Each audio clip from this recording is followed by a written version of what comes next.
the easiest way you could possibly imagine it.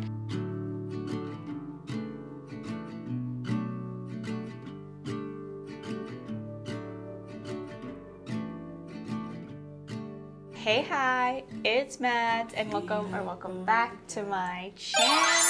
Hi, how are you guys? Holiday decorating is in full swing in my house, and I have so many fun DIYs I want to get to, but I need to start like the most important thing, and that is the Anthropologie bow garland. If your For You page is anything like mine, I cannot get away from this thing, and it is stunning. It is no secret that bows have been trending. Even last week, I did a big bow on my front door. If you haven't seen that video, go check it out. We used magnets to put it up. It was really cool and fun. We even dyed our own fabric. It was really fun. But this bow garland has been haunting me because for us Canadian girlies, that bow is 150 Canadian dollars, not including customs and not including shipping fees, just base $150. And I am not about to be spending $150 on a bow garland, although it is stunning. But I really do think we can make one for a fraction of the price that is just as cute. Or to make our budget version of the Anthropologie bow garland, I'm gonna take 3 colors of ribbon here. I got these from Michael's. I could not find anything was a perfect match for that satin flounce material that the Anthropologie garland is made out of. You could totally go to the fabric store and buy satin and go that whole route, but I don't have a serger and I was really worried about fraying edges, and I think this lightly wired satin ribbon is going to work just fine. I picked mine up in 3 colors that I thought looked really pretty. I don't think they have names. The first color, and I kind of based everything around this one, is this beautiful forest green, and I just love this green. I think it's going to look so classy, and it definitely brings a Christmas vibe.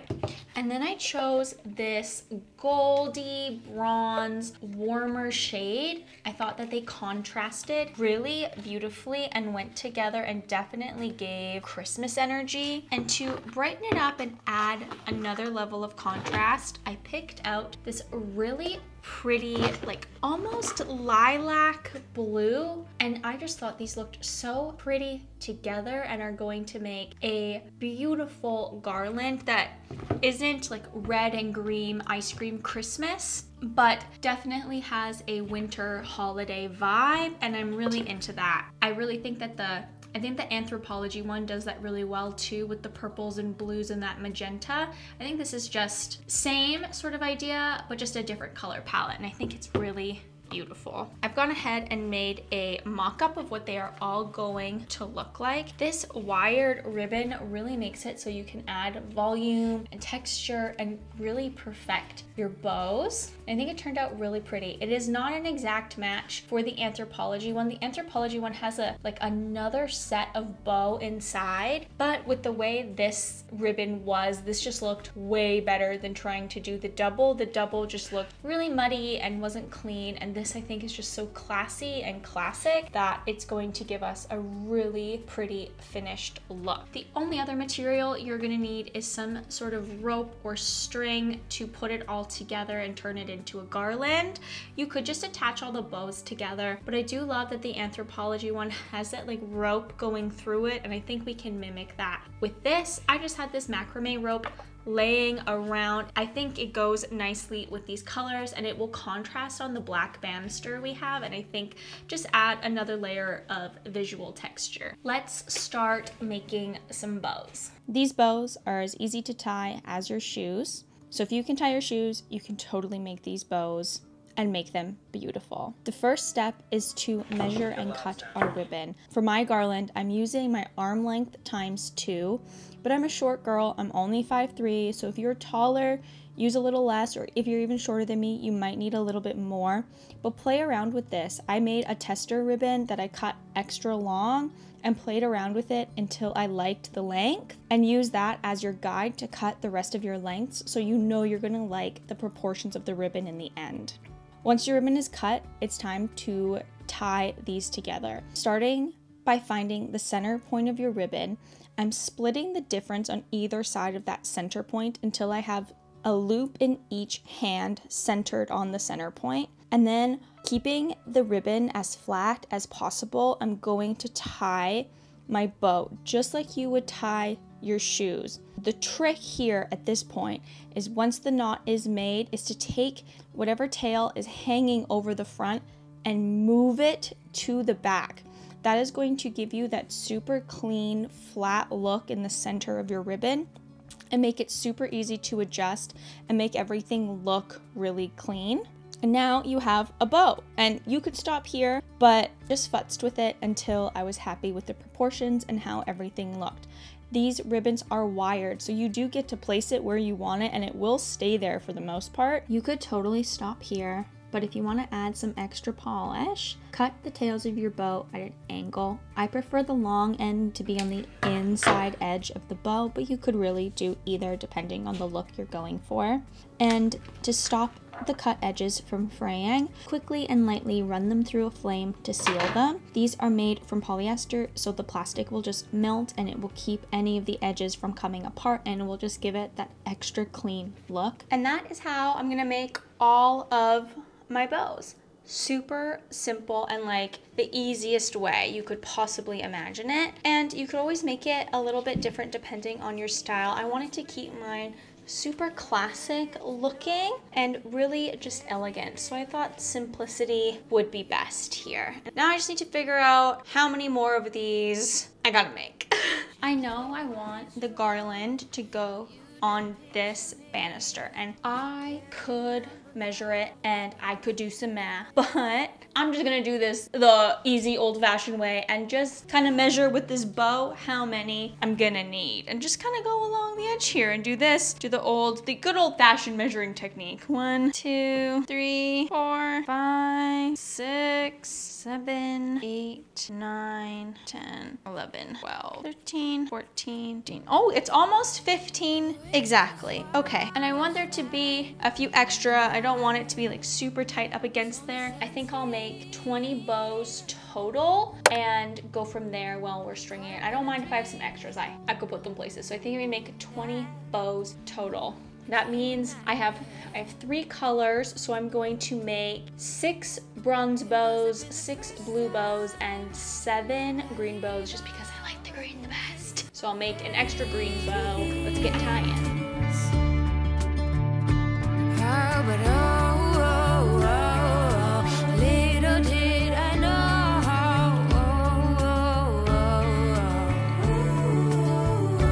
where did those swallows fly when I was 17? Caught up in a dream that became a nightmare.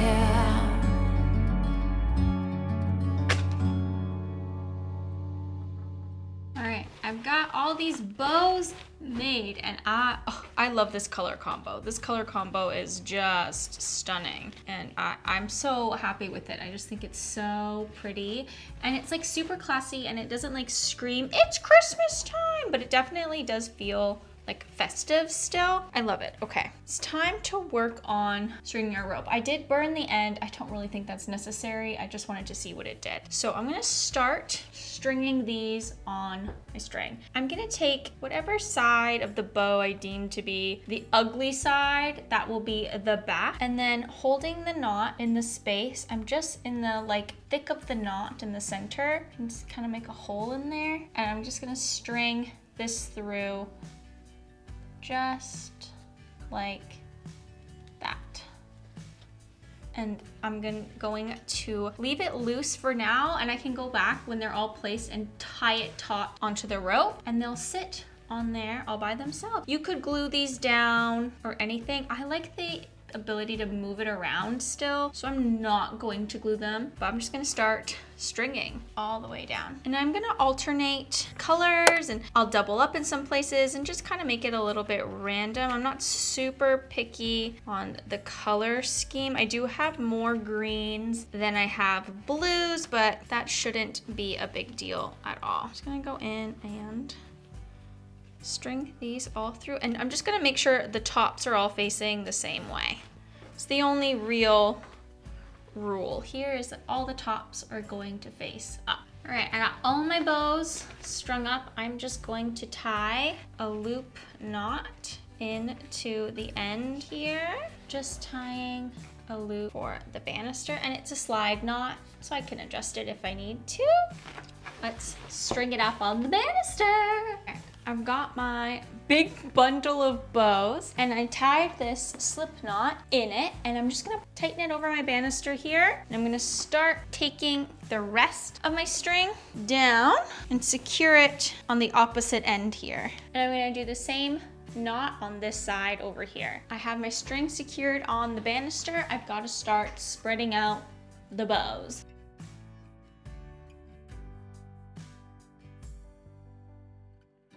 I'm not super happy with how it's hanging in certain parts of the banister, and I have extra bows. So what I'm gonna do is untie these bows, and where there is matching, like a matching color bow, I'm just gonna take it to the banister to hold it up, just in a better position, just with a matching color. Totally optional and not necessary. I am just being super picky.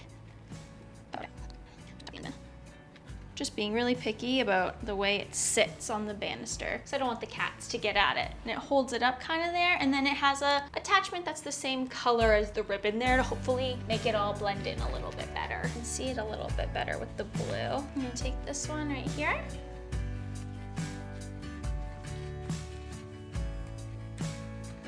There we go, all done.